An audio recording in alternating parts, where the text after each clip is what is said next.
I'm between the same two. All right, and I know exactly what two you're between. I know exactly what two you're between. They're the same two that I'm between. You want to say the ones we're between at the same time? Yeah, I'll start with the higher one and then lower one. And I'll do higher, lower too. Okay. You ready? Yeah. 3, 2, 1. Hey everyone, welcome to A Grade, the podcast where a college professor and a middle school teacher taste, review, and grade America's best coffee roasters, craft breweries, and more. We have new episodes every Monday morning at 7 a.m. My name is Joe, and I am joined, as always, of course, by... Hi, everybody. I'm Jackie. And I guess this week we are doing another coffee roaster, which I feel is kind of appropriate because we're sort of in back-to-school mode after the holidays, right? Yeah, definitely. Yeah, so I think that's very appropriate now that we need a lot of coffee. Yeah, exactly. So if you're joining us for the first time, welcome and thank you. If you're a returning listener, appreciate it. Glad to have you back. And I guess we should just, as always, briefly explain our grading rubric system for everyone. And before we go on, because I always forget to plug this at the beginning, but you can get extra content if you follow us on Instagram. Just search for A Grade Podcast, or check us out on patreon.com/A Grade Podcast. There should be a link in the episode description, and you can sign up and get bonus content, including behind the scenes pictures, photos, all that good fun stuff.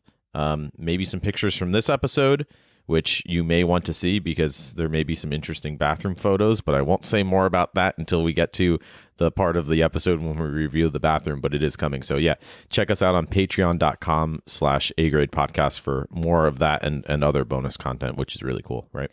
Yeah, my favorite new bonus content on Patreon is how we added to our different report cards. If you become a Patreon member, we have a column on our report card where it tells you maybe the best way to engage at the different breweries or coffee shops, whether it's a place to hang with friends, a place to work, and kind of just, is it a takeout place? Just some recommendations of what we think would be the best way to experience this business. So if you're traveling or looking for a local place, this to me is a really big perk, and we're definitely going to expand on that as the episodes go on and as the year goes on. Yeah, and we have those assessments for each place that we reviewed on the podcast. So quite a few places at this point, and always growing every week, right? But yeah, and in terms of the grading rubric itself, that goes... Yes. So for each place that we visit, we grade on the following 4 categories: atmosphere and ambiance, service, coffee or beer, and finally food. Yep. And we'll tally those scores up, give our overall scores, and then an overall podcast grade. And I guess we can get started, right? Yeah, let's do it. So this location was... I always blank when I'm put on the spot to remember the name, which is really bad. Bean and Bean, right? Okay, I just want to make sure I get it right. Bean and Bean, is it coffee or coffee roaster or just Bean and Bean? Bean and Bean coffee. If you look it up on Google Maps, though, there's 4 different locations or 5 different locations. Oh, that's a good point. And it actually says on Google Maps, Bean and Bean Queens. That's the location that we went to. Oh, that's easy. Bean and Bean Queens. Yes. Okay, it rhymes. There's one in Chelsea. There's one in Manhattan. There's a couple of different locations, and they're really easy to find on Google Maps. Yeah, we went to the one in Little Neck, yes, I think, which is technically Queens, I guess, because we were seeing New York City signs that said, no turn on red, forget about it, get the heck out. Yeah, it was weird. And the signs talk to you like that in a New York accent. Yeah, it was very strange. Get some coffee. Yeah, I thought the psychedelic shop next door must have been wafting or something. I don't know, but yeah. So that was an interesting location. I feel like it was. So first of all, in terms of finding this place, I kind of just Googled. And this is something that we talk about, that we do often to find places. What's a good place to start? Unless somebody gives you a recommendation, just type it into Google Maps and see what comes up. So I usually search either craft brewery or coffee roaster, depending upon which one we're looking for. And this popped up as one of the obviously coffee roasters. And I saw the several locations, and this one was closest to us. It was about an hour away with no traffic, luckily. We left early in the morning, which was nice. And from the pictures, that's usually kind of what I go on, just what pictures people upload on Google Maps or whatever. I don't like to look at Yelp reviews or anything along those lines. I don't know how useful a lot of those are. A lot of times when even with the Google reviews that gives out of 4 stars or whatever, that's not usually even accurate to sometimes what our experiences are. So if something looks interesting in some way, and this place did, I thought, yeah, we should check it out. And I wasn't sure. Yeah, sometimes you go into a place, I feel, really having high expectations or not having any expectations at all. I kind of had mixed expectations. I thought there were some pretty cool things about the layout and just kind of their ethos and mission statement that stood out to me. But I know you noticed some of that as well, right? I was really excited about this coffee roaster because when you sent me the link to Bean and Bean, the first thing that I noticed super prominent on their website and on Google Maps was that it was run by two women, and it's a mother-daughter team that have opened these locations and are brewing the coffee. And as you know from my Fundati episode, I get really excited when I see women-led businesses. We were kind of talking about it on the drive home, and I feel like there haven't been that many coffee roasters or breweries that we've been to that have been, kind of openly women-led. We don't know if maybe there are women owning the businesses behind the scenes, but this was really exciting to me that this was kind of part of their mission statement and part of their, what we call a theme. And I was really excited about that. The other thing that you notice right away on their website is that their logo is a sloth. And yeah, I like that too. It was really cool. I went a little deeper into this, and they tell you very clearly on the bags of beans and on their menu and on their website that they partner with the Sloth Institute, which is a organization that rescues sloths. So any purchase that you make there, part of that is being donated to this Sloth Institute. And there is a connection I learned between coffee production and the sloth habitat, and they should exist together. And sometimes when coffee is not ethically sourced or something like that, it's destroying sloth populations. So I kind of learned a lot. There's more to this coffee shop or coffee roaster than what meets the eye. And I always get very excited about that and appreciate that background where I want to read more about the business. I don't always get that incentive to read more. And I did here. Yeah, we were talking about that as well in the car, how some places that we do initially look up, it stands out to us just by virtue of the fact that it's a coffee roaster as opposed to just a coffee shop. So we know that they have a little bit more investment or involvement in sourcing the beans and roasting them, which is why we do coffee roasters and craft breweries, because it's at the production level. But some of them, again, we see, and that's enough for us to go to, but something stands out to kind of draw us in further. And everything that you just said was along those lines, where I went to the web page as well because I was really interested in all of these elements, particularly how it was I believe mother-daughter run situation, which I thought was really cool too, to have that sort of family wholesome vibe to it as well. And same thing with the whole sloth situation. Connection. Yeah, I had no idea that was part of what was going on. And we say that as well at a lot of these places. If we can learn something and sort of see that extra layer of what they're doing and why they're doing what they're doing as a business, that's all the more impressive, and that's all the more engaging, and it's all the more reason to go to a place like that. So yeah, all of that stood out to me as well. I thought that was all really cool. And then I guess in terms of the actual location itself, we can start with that, or continue with that, the atmosphere and ambiance, our first grading category.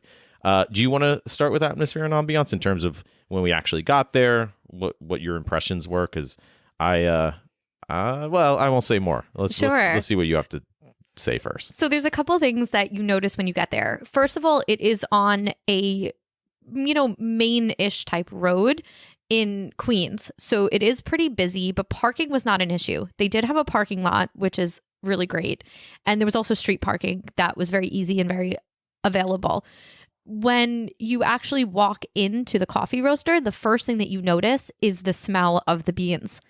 Yeah, I think I mentioned that when we walked in. I said, ooh, that smells good. This might have been the only place that I can remember where I got that really vivid smell. And I don't know if maybe they have just roasted recently or something like that, but it smelled really good in there. The other thing that I noticed was that the space was very big and very open. There was nice high ceilings. There was so much seating. As far as seating, I know some people that listen to the podcast actually say to us all the time that they don't like sitting on stools. You gotta love a good chair back, right? A good chair back. And I thought this was cool because at this place, there were different kind of sections. There were some high tables with stools. There were some big tables. There were some 2-people tables. There was a laptop-free zone. The no laptop zone. Which we could talk about. We still haven't quite figured out, I feel like, but go on. Yeah. And there were some regular tables that were low that had cool, really bright lighting and that you could sit on a chair with a back. There was really loud music playing. Yeah, so loud that I actually noticed it, and I never notice music, even though I always want to. So it's funny because I also thought it was playing loud, but I kind of was okay with it because I do like hearing music. I'm just so oblivious in my day-to-day trying to get through life that I usually overlook it. But I don't know. Did you think it was too loud? I had that thought where I thought I was going to think that it was too loud. I didn't mind it. But it didn't bother me at all. Yeah, I thought there it was cool. one point where I was kind of drinking my coffee and just really getting into the music. It does limit maybe a little bit of conversation because it's loud, but it really didn't impact my experience at all. So I liked it. I think I would have preferred that than no music. And so what was the deal with the laptop free zone? It was kind of on a pillar by these, I guess, 2-person tables, and it was a sign that said laptop free zone or no laptop zone or something like that. Because somebody else was on a laptop along the kind of windows, and I like the big windows too that let in a lot of natural light. Somebody was on their laptop there, so I don't know what was going on there, but we were talking about that too, how a lot of businesses or small businesses, I've seen this at coffee shops, they don't necessarily, especially if they have limited seating, want people just buying a $3 cup of coffee and sitting all day, taking up space. So that may be a part of it. I have no idea here, but I don't know what was going on there. It just kind of stood out to me. I don't know what to make of that or even if it's worth mentioning, but I'd never seen a sign like that said no laptop zone. So I don't know. It's kind of counterintuitive a little. You would think a coffee shop or a coffee roaster, you normally see a lot of people working. And so it was interesting to see signs that said laptop free zone. Yeah, I don't know how much that's enforced either. Who's going around with as laptop police? I don't know. My assumption was that it was just that one area, that they're keeping that one area laptop free, sense, and then you can use your laptops everywhere else. So it didn't, again, it didn't impact my experience, but I did think it was interesting, and I would have liked to know a little more of the rationale behind that. Yeah. Anything else that you noticed in terms of atmosphere and ambiance? Some last thoughts was that it was really cool to see the roasting equipment and the bags of beans everywhere. Yeah. You don't see that very often in coffee roasters, and I love when you do. I like to look around. I like to see the bags of beans. You can tell that the beans were very fresh. All the beans had roast dates on them. It looked like this was their main place where they do the roasting. Yeah. There was a desk in there and an office. It was separate, but when you walked to the bathroom, you could walk by the roasting equipment, which I liked.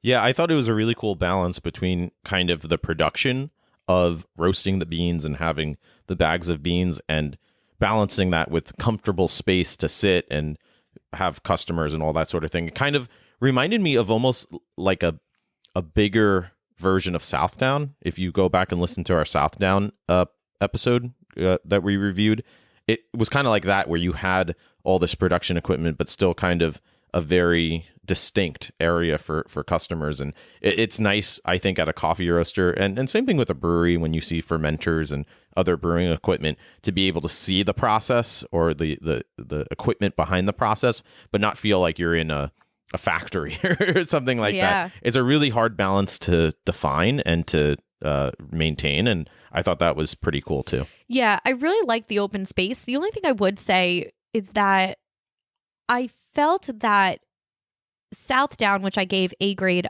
atmosphere and ambiance, felt slightly more cozy. Oh, than I agree. Here. Oh, I think it was definitely cozier. Yeah. Southdown had the fireplace going.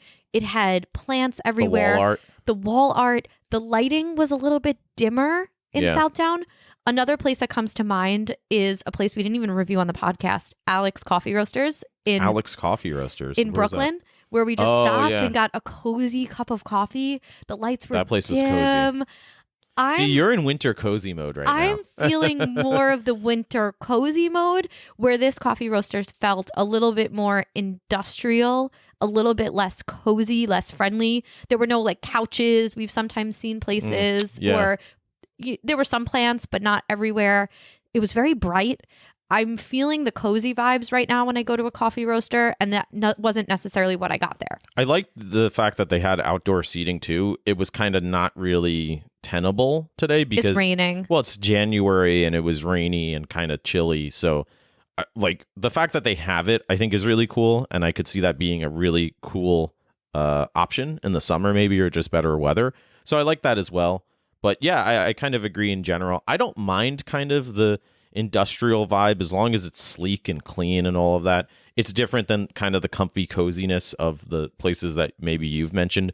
But I still did feel comfortable there. I felt like it was comfortable temperature. I would have been comfortable staying there for a while until the laptop police came and arrested me. But that leads us to my last point of atmosphere and ambiance, which of course is this week's rendition of Bathroom Corner. We're back, baby, with the Bathroom Corner. And I guess I feel like you're going to say similar to what I felt about the bathroom. And I hate saying this because I love a good bathroom, but this was not really up to my standard for a bathroom, honestly. I don't know how really to describe it. It kind of felt, I don't know, maybe it felt like a New York City bathroom, if that makes sense. In like a subway, though. Yeah. It felt like a New York City subway bathroom. It was just concrete Why floors, is concrete prison walls. bathroom coming to mind? With like the metal on the walls, right? Yes. There was no mirror.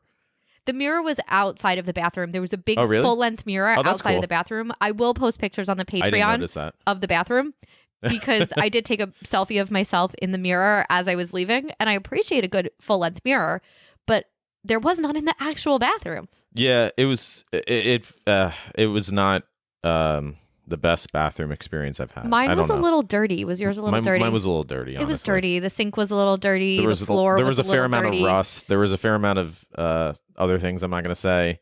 If you ever been to New York City, picture a train station bathroom. It's what it kind of felt like. Yeah, it wasn't. What was the award when we did the A Grady's? Southdown won best bathroom. Yeah, and shout out to Monica Brewing as well. Monica Brewing had a great bathroom, and Southdown especially because won best bathroom award because there was an absolutely stunning mural, local artists covering the entire local wall art. of this bathroom. And the reason why it won best bathroom was because you said it made you emotional, which I still think is an absurd thing to love about a bathroom. That it was so beautiful. I stayed in the bathroom for longer. No, it is to look at it. It is stunning, and it's way better than the alternative. This one I couldn't nothing. wait to get out of. Yeah, it was I was not. Like, get me out of this bathroom. It was maybe a different type of emotional experience. I don't know, but it was not. It was not anything to really. Or even I don't have Moniker. much more to say about it, honestly. Yeah, even Moniker, that was runner up. They had awesome art that was really funny, and you spend the bathroom then becomes part of the experience where you're looking at fun art or you're looking at local art. You get you put your story up in the bathroom. Use that space. Yeah, use that space. Yeah. That's why the bathroom corner is the most underrated part of the podcast, I think. Oh, I don't know if it's the most underrated. In fact, I get plenty of comments about bathroom corner, maybe more so than any other category. Yeah, people fast forward to the bathroom corner section. Yeah, just can we just skip to bookmarking bathroom corner? But yeah, so I think that pretty much sums it up. All my comments on atmosphere and ambiance. Of course, now I have to come up with a letter grade, which I don't know that I feel like that's a lot to balance for me, and I'm already thinking that this is how I feel about a lot of these grading categories about this coffee roaster. But do you have any thoughts about your letter grade for this one? No, I think I know my letter grade. I'm between 2, but I'm between 2 as well. I think I know. What do I go with? What are you thinking? I'm going to go with a B. A very happy B. Interesting. And I almost went B+ because of the background of the coffee shop and the sloth, the connection to the Sloth Institute and the mother-daughter team. I wish they would have dived a little bit more into that, maybe made it a little more visible around the building with some pictures, or I wish the bathroom was a little cleaner. And I wanted more local flavor, a little more cozy vibe in there. But overall, I really liked my experience. And I think a solid B I would give it for atmosphere and ambiance. I think that's really fair. I was actually thinking very similar. I'm going to go B-. Okay. Just because B- for I would have liked a little bit more from the bathroom. So I feel as if, I mean, there's a lot good there. There's a lot that I really liked and really enjoyed. But I wasn't blown away by these things that we mentioned that just were kind of, they were fine, right? They were fine, but there was a lot that was, I would say, was above average as well. It was still a very comfortable space. I think going there and sitting for a while, relaxing, you could still do that regardless of the fact that there's no couches or books or some of these other features that we've said we often see in coffee roasters. It was still really enjoyable experience in terms of the atmosphere and ambiance. So I think, yeah, that sounds good to me overall. Yeah, I for think those atmosphere are and really ambiance. fair grades. Yeah. Now this leads us to service experience. So do you want me to start for service since you did atmosphere and ambiance? Yes. Okay. So I was thinking very hard in the car ride home about the service experience here because I can't think of, and I'm wondering if you feel the same way, a more satisfactory, I can't say this word, satisfactory, fine experience. It was perfectly fine. It wasn't like it was average. It was perfectly fine. Does that make sense what I'm saying? Yes. And I Okay. couldn't agree with you more. Yeah, it was everything that I expect at minimum for a coffee roaster. Nothing really more, nothing really less. They were nice enough. It wasn't a situation where we really talked to them much, the baristas. I asked for a couple of recommendations, and basically, I actually talked to both baristas at different points because I went up and I ordered a second coffee, which we'll talk about in a little bit. But the first coffee I ordered, I asked for a recommendation, and I asked about the one that I wound up getting, and he said, yeah, it's their most popular. It's really good, whatever. And then with the second one, he even admitted, because I was asking about the other pour-over options. Pour-overs, for those of you who don't know, it's just a fancy version of drip coffee, basically. And he admitted, he said, I'm not really a single origin pour-over guy. He said, I go with the latte, which I actually really appreciate. I appreciate honesty as opposed to somebody saying like, oh, you really want to try that one, and they've never actually tried it or they don't actually like it. So I really did appreciate that. But again, it wasn't like some of these other roasters that we've been to where you go and you talk to the baristas, you get to know them. They have a lot to say about the beans themselves. They have a lot to say about whatever else we often get with some of these baristas or roasters themselves. So I felt as if it was just fine. I like to stand at the pour over bar if they have one, and they did. They had 4 brewing vessels to do pour over coffees. And when you have that, that's so much more of an option to be able to talk to them. And I didn't feel that at all. And in fact, he said, oh, I'll call you over when it's done, which is fine. That's fine. But that's what it was. And that's basically what it is. So I don't know if you have other thoughts, but I think you summarized our experience really well. It was fine. They were nice. Yeah. It was a totally fine experience, but there wasn't that extra level of engagement that moves me up into an A grade category, right? Yeah. I actually had the thought where we don't get this a lot, but I love the experiences when the owners are there. And I know that that's not feasible for a bigger business where they have multiple locations and they're not always going to be there. But this was a place where I really wish that the owners were there. And if they listen to this podcast, I'd love to have a conversation and hear more from the owners. And that all just kind of summarizes my ideas on service. Yeah. And I mean, in some ways, I feel as if I feel like I'm ready to give a letter grade. Are you? Me too. Yeah.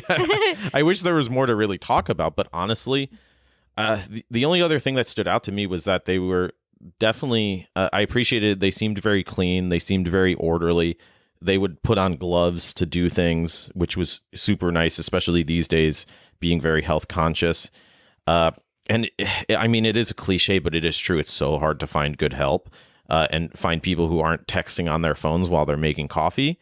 And they weren't doing those things. They weren't texting. And we've been to places where that then gets to be an unsatisfactory experience to me when I have questions and you're texting on your phone. So I didn't get that vibe at all. So I'm going to go C+ for service. I thought it was at least satisfactory. Again, I would have liked a little bit more engagement, but that's us. That's me. And you don't always get it. Different people, different days, whatever. It might be very different. But C is good. C is satisfactory. I mean, it means it met all of my expectations. So I really am glad for those reasons, I think, right? I agree completely. I also gave a C+. Oh, wow. This is the most exciting episode ever. Sorry, everybody.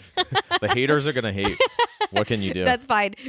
As we refine the process a little bit more, our grades kind of do come to something similar, even if we're coming at things from different angles, which I think is also really cool. Yeah, that's the nature of the fact that we're noticing the same things, perhaps, right? Right. Yeah. But I think that's, with everything said, that's actually a really good score. I agree. I know sometimes it doesn't sound that way, but it's just sort of based upon our experiences and expectations. It's a good grade, in my opinion, for those reasons. I agree. Yeah. And that leads us to coffee, which, do you want to start for coffee? Sure, I'll start with coffee, Yeah, then you start with coffee, food. yeah.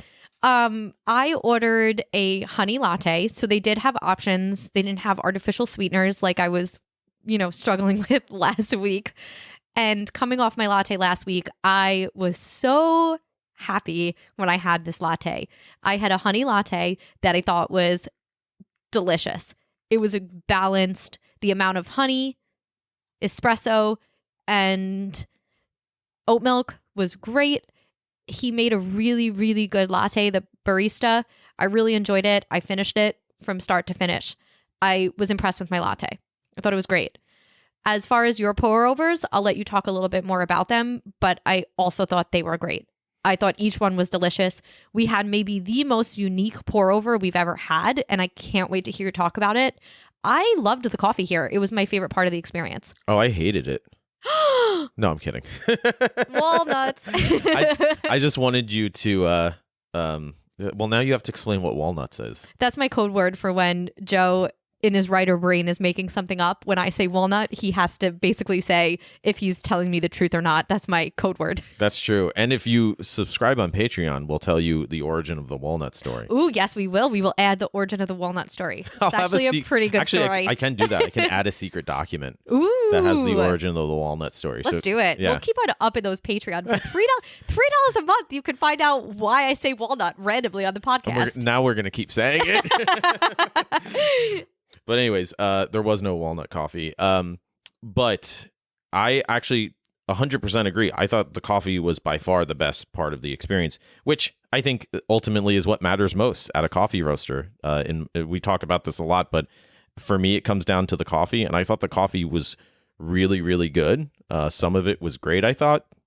The first pour over I got was the Hawaiian Kona soup, extra fancy, which I had never heard of. It's funny, we were talking about how the last one of the last books we read was a coffee book, The World Atlas of Coffee by James Hoffman, and he mentioned Hawaiian origin coffee, which I had never had before. I've never even seen before, and I assume that's what this was. Again, I didn't really get to talk much more to the baristas about it as we mentioned, but that's, as per the description, seemingly what it was.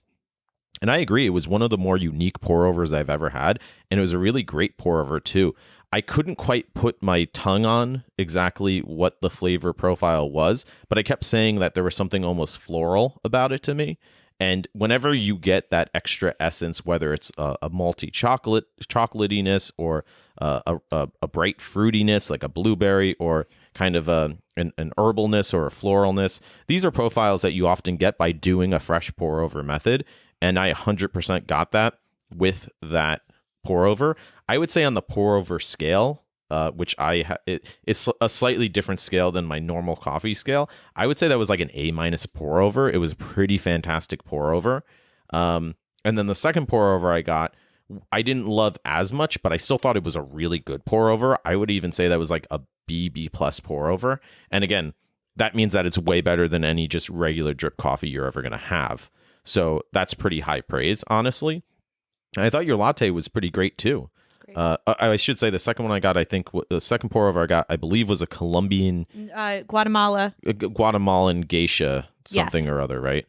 So that was a little maybe maltier. I don't know how else to describe that one, but the Hawaiian was way less bitter than the Guatemala. Almost no bitterness with the Hawaiian one, yeah. It's maybe the first pour over or coffee that I've had that was not bitter. It almost tasted like you were drinking tea or something. Yep. And it actually reminded me of a little bit of Trax Coffee Roasters in Beacon, New York, where you get which one best coffee. So you get the flavor without the bitterness sometimes. I mean, you can have bitterness and still have flavor. There's all sorts of different balances of profiles, but the Hawaiian one definitely stood out for that reason to me. I don't know if we've seen a Hawaiian roast since we've started the podcast. I've never seen one. And I loved the Hawaiian roast. It was great. I thought that was an A grade flavor.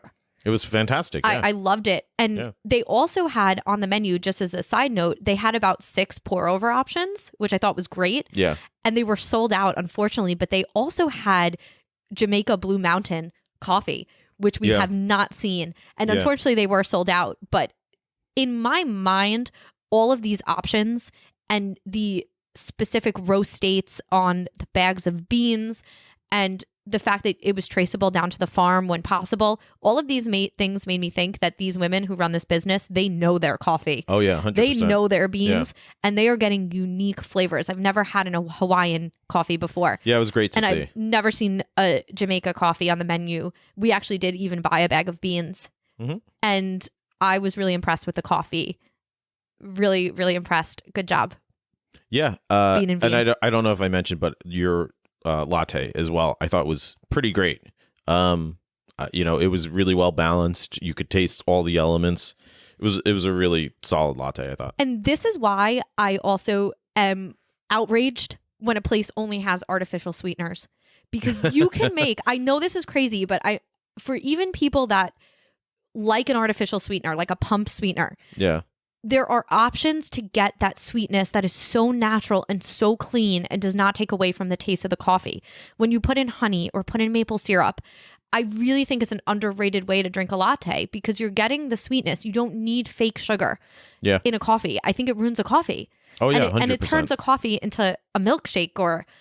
Yeah, Franken drink. Yeah, or you're having something fake when there's like real beans and real natural sweeteners that are out there that can speak to themselves. Look, now I'm getting heated. Well, but you're right. I feel like this should be done. It does not. It's probably cheaper to have honey than it is to have artificial sweeteners, and you're getting a way better product. And if you're a coffee roaster, I don't know. I feel like you're covering up your coffee or something if you're using artificial sweeteners. I just feel very strongly about this as I learn more and more about coffee. And I think that people that don't like coffee would drink coffee if they had that natural sweetener instead. Well, the irony is that if you are a coffee roaster, you should be featuring the best of the beans. Like, you don't want to hide, you don't want to mask the flavor of the beans. And in fact, I don't know the origin of how lattes got started necessarily, but it is true that there are places or coffee shops, for example, that if they don't have great beans or super fresh beans, whatever the case is, you can mask that with lots of milk, lots of sugar, lots of artificial sweeteners, because you don't want to taste the caffeine. You just want to get the caffeine, right? And that's obviously, if you are taking the time and effort to put into roasting great beans, you want that more as a balance. You want to be able to taste the actual flavor of the beans themselves. And here, I think we got that, right? Definitely with the latte, which is always great to taste because, again, you're right. It's crazy when we go to a roaster and we get the opposite. Well, right? I mean, and this is why also you could go to Starbucks and pay an extra $2 and get maple syrup. They have locally sourced maple syrup in Starbucks. So, if you're not meeting the Starbucks standard, I know Starbucks is not, a coffee, like a small town coffee roaster like we normally go to, but you have to be better than Starbucks. And this was way better than Starbucks, in my opinion. I agree. Where I have not felt that at every roaster that we've gone to. Yeah. Well, it's not always there at every roaster that we go. So that's kind of like my benchmark. Okay. So I loved the coffee. I was so impressed. Good job. So how are you feeling about overall coffee grade? I was going to go with an A-, but is there anything that you would think that would have made it even better besides maybe a little more interactive service experience? Does that go into... That's a tough one, yeah. That's why I was thinking of locking in an A-, because I would have liked a little more of the service experience, but I don't know if that's being fair. Should I give the coffee an A? A-. I'm going to go with A- because I think the service experience with the coffee and talking about the coffee is what would bring coffee to an A. Service kind of melds into every category, right? Yeah, I agree 100%, haters. I'm going to go A- as well for those exact reasons. I mean, I feel as if the pour overs I had were great. Again, have I had better pour overs? The first one was up there. Again, I said it was an A- because maybe it was just so different, but it was fantastic. And the second one was still really great. But I don't know if I would say it's a solid A. It's the best I've had out there. It's still really good. I mean, like you were saying with the service, maybe the difference is they're pulling the pre-weighed beans out of those little cans. We see that sometimes where it's kind of a way to speed along the process of doing a pour over because it takes so long. So they'll have pre-measured beans in these little pods, and then they take them out, grind them, do the pour over, that sort of thing. So I don't know how much that influences my grade, but I feel comfortable with A- for all the reasons that we said, which is still outstanding. I mean, that's one of our higher coffee grades. We don't give out A's, even an A- very lightly. And no. I think that Hawaiian coffee, I would say, was one of my favorite pour overs we've had since we started the podcast. Yeah. I thought it was great, and it definitely deserves that A range. Yeah.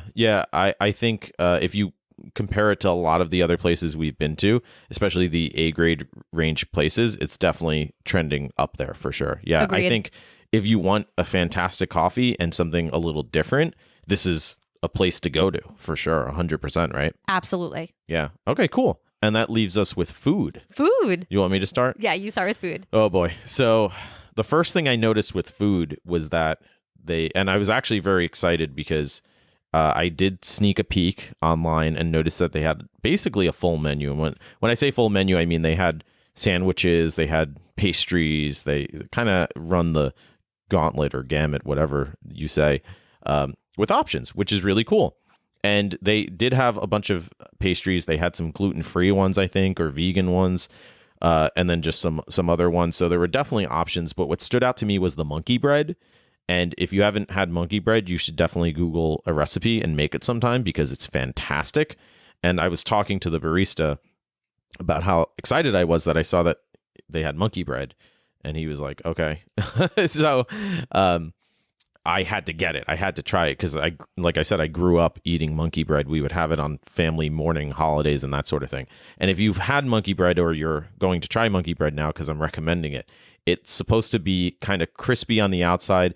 You cover it in basically like butter and cinnamon, and you bake it. They're these little dough balls basically that you bake together, and it's comes out like syrupy and warm and like gooey on the inside and crispy and crunchy on the outside. It's such a good, I don't know, kid morning snack that I was super hyped. And he asked if I wanted to heat it up, and I got to heat it up. But the monkey bread itself, I don't know how to say this the right way, honestly, but just say it. It tasted a little stale. I don't know if it was from the previous day. I don't want to say that like they're serving stale food because I don't know if that's the case, but I'm just telling you what it tasted like to me. And it definitely didn't taste, I mean, obviously, yeah, like I don't expect it to come fresh out of the oven necessarily, but that would be A-grade monkey bread to me. Yeah, we have had some really fresh, hey, I've been to coffee roasters where stuff is coming out of the oven, so I'm grading it based on that. Like that is something that I have experienced, and that is A-grade to me, or it's heated up or it's made super fresh. I just didn't get that vibe from that. Having said that, we also ordered the avocado toast, and I thought it was actually pretty fantastic avocado toast. They did. They had these big half tomatoes on it, which they were like the largest cherry tomatoes I think I've ever seen, which were really good. They were really fresh. Everything tasted pretty fresh. Really good multigrain bread. That was actually toasted. Which is not something that every coffee roaster does when they serve avocado toast. Sometimes they just give you a slice of bread, which is outrageous to me. And something that we've never seen before, I think, which was a sprinkle of, I believe, feta. You said feta cheese, which actually paired really well. And I'm not a huge feta cheese guy, but I actually really liked it. So I'm kind of confused on my overall food grade because there were great options, and they had sandwiches too. You could get smoked salmon sandwiches and turkey clubs and a few other things, but pretty broad range of options there. But I don't know what you think. They also, I agree with everything that you said. Some other outlier things, they also had some really cool options for vegan protein bars, homemade granola bars that looked really good. And I'm glad we got the avocado toast because maybe the monkey bread was just the wrong thing to order at that point in time. Yeah, but you can't put monkey bread in front of me and not expect me to order it with outrageous expectations. That's outrageous. Right? We do have really high expectations. And I think the more places we go where we have these A-grade level experiences, the higher our expectations are going to be. But also, I thought the avocado toast was really good. And yeah, I really liked it. I did take a bite of the monkey bread, but only one small bite. So am I wrong in my assessment of the monkey bread, or am I right? I have this idea where I don't mind eating something high calorie, but it really needs to be worth it. Yeah. I'll eat something unhealthy, but I really want those calories to, to really do it for me. Mm-hmm. And the monkey bread was not worth a second bite. I ate most of it. I still knew ate that most it of was probably good when it first came out of the oven, right? Yeah, probably. There was good flavor there. But how does that help me? But the avocado toast I'm going was into my New York accent what's shown. now. Oh, yeah, just like the signs. How does that help me? How does that help me? No, right on red, and don't eat the monkey bread. Now get the hell out of here. No, they didn't say that. Yes. So I think with all of that being said, taking the good and the bad, I'm going to land at a solid B- for food. God dang it. That's exactly what I was going to say. How did you do that? I'm not even kidding. I was thinking B-. B-, in my mind. really? Yeah. All right. I quit the podcast. It's over. Sorry, Tommy. Our brother hates it when we agree. The arbiter. The arbiter. He's not a fan when we agree. But Well, that's because he doesn't have a job when we agree. that's true. He can't resolve disputes, right? He can't resolve disputes when we agree. Yeah, he's gonna be furious at this one. But I think that's fair. It's and that's still a good grade. I mean, we go to places where there's no food, so it's like, okay, F for no food. That's it. There's no that's option. where that's me, or where there's pirate booty at a coffee shop. I will forever bring that up. Yeah, I mean, you can find pirates booty at coffee shops sometimes. Well, that's what I mean. You may go to a coffee roaster and they just have chips or something, and that's below satisfactory then. So this is definitely above that. Right. And I would say that kind of starts to tie into my overall thoughts. But let's tally up our grades, I guess, first, right? So for atmosphere and ambiance, Joe gave a B-, I gave a B. For service, Joe gave a C+, I gave a C+. For coffee, Joe gave an A-, I gave an A-. For food, we both gave a B-. So we pretty much have absolutely agreeing grades here. Coffee was the highest, and then everything else was in the solid kind of B range. I think I know my overall grade. I think what did I get for atmosphere and ambiance again? B-.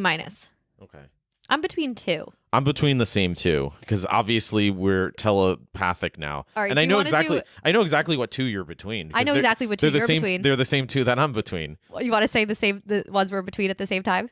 Yeah, I'll start with the higher one and then lower one. And I'll do higher, lower too. Okay, you ready? Yeah, 3, 2, 1. B plus B. Yeah, B plus B. You're like B-. I was gonna say B-, but I don't know why because I meant B. We're in the B range. We're in the B range. So we have to decide now. I'm going to go with a B. Yeah, that's what I'm going with. I'm going with B. I'm going to go with a B. B for beans and beans. Delicious beans. Yeah, great beans. Yeah, really good beans. But again, we're weighing all of the factors that we talked about overall, and there's a lot there to factor. My assessment or overall consensus is sort of that if you want really good coffee, even some great coffee, as we said, and a place to maybe hang out for a bit, do some reading, chill with some friends. There's definitely space and room for that.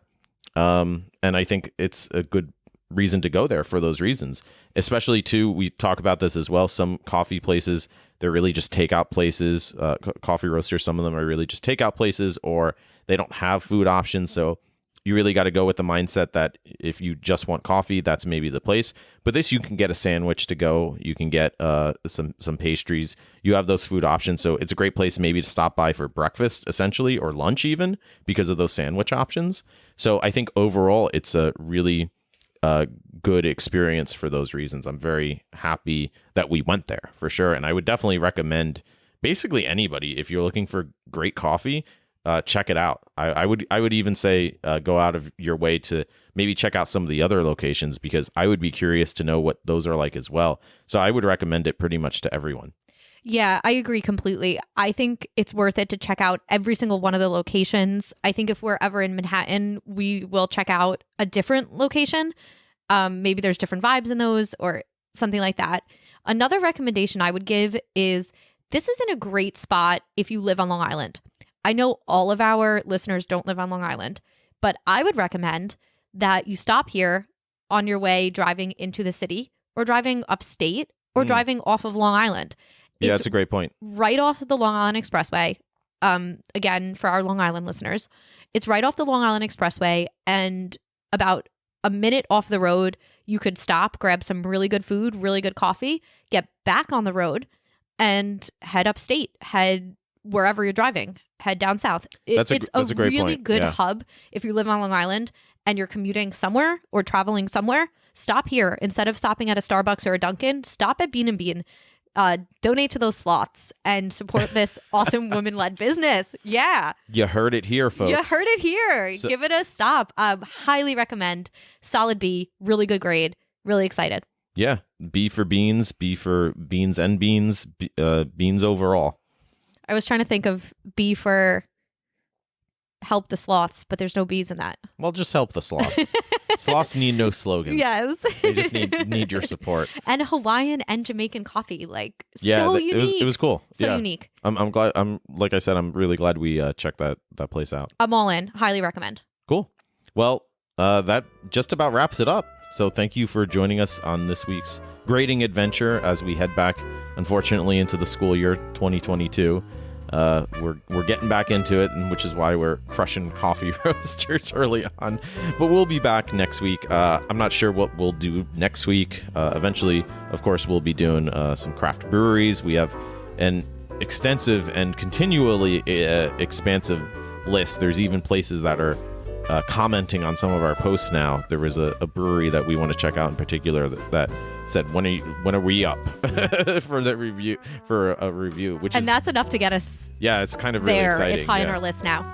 Yeah, for sure. So if you are a business listening, definitely harass and stalk us. We would love it for sure. We're all in to help review what the good stuff out there, and there's lots of it. So yeah, and again, like we said at the beginning of this episode, we're really trying to get some, Patreon support this year to help us afford to do all of this visiting of breweries and coffee roasters. For $3 a month, you can get some really awesome bonuses, such as pictures, our report card with recommendations of how to enjoy a place, and a very secret document of the story behind the walnut. That's a great idea. I can't wait to drink more coffee and write that. Yes. So yeah, head on over to patreon.com/agradepodcast and save the sloths in part. Yes, because we will be back at Bean and Bean. Oh yeah, for sure. I definitely want to check out their other locations, like we said. But yeah. Side note, I don't mean to make light of Bean and Bean, but I don't know if anybody out there has ever watched Portlandia. But something about Bean and Bean, a woman-led coffee shop, reminds me of Woman and Woman First bookstore. Oh, I did see that. Portlandia. That episode, yeah. There's something about it that I kept thinking of that with the repetition of the title. And I mean, that's a good... I love Portlandia. It's one of my favorite shows. Yeah. So, well, and like you said, it's good to see a business like Bean and Bean with their background and their kind of ethos and state of mind have these multiple locations and seeming hopefully to be doing well. So if at all we can help with that, that's awesome. Absolutely. Yeah. All right. I guess that's everything. I think that's it. Yeah. As we said. Thanks for following along, everybody. Yeah. Thank you as always. And join us next week. Like we said, subscribe wherever you're listening to this. We'll have a new episode Monday morning, 7 a.m. And until next time, stay safe out there. Be well, drink well, and hope to see you then. Bye. Bye-bye.